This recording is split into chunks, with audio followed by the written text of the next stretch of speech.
Bismillahirrahmanirrahim. Assalamualaikum warahmatullahi wabarakatuh.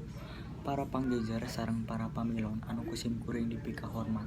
Puji sinareng syukur hayu urang sami-sami panjatkeun ka hadirat Allah Subhanahu wa taala anu tos maparinan ka urang sadaya nikmat sareng kasehatan. Kumargi kitu urang tiasa kempel dina kaayaan sehat walafiat. Teu hilap sholawat sinareng salam hayu urang sami-sami laleurkeun ka junjungan urang sadayana nyaeta Kanjeng Nabi Muhammad sallallahu alaihi wasallam.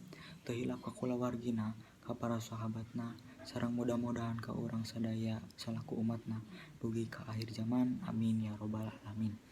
Tepangkeun wasta simkuring nyaeta Ibnu Sahibah ti kelas 11 IPS 3 salaku panumbu catur.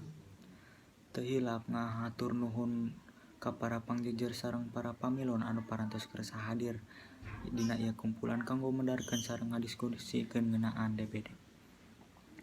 Sareng hatur nuhun ka Bapak Nono anu bade masihan sakata dua katana kanggo ieu acara. Ku kituna supados henteu nyongklong kana waktos, hayu urang sadayana buka sawala ieu ku aosan basmalah sasarengan.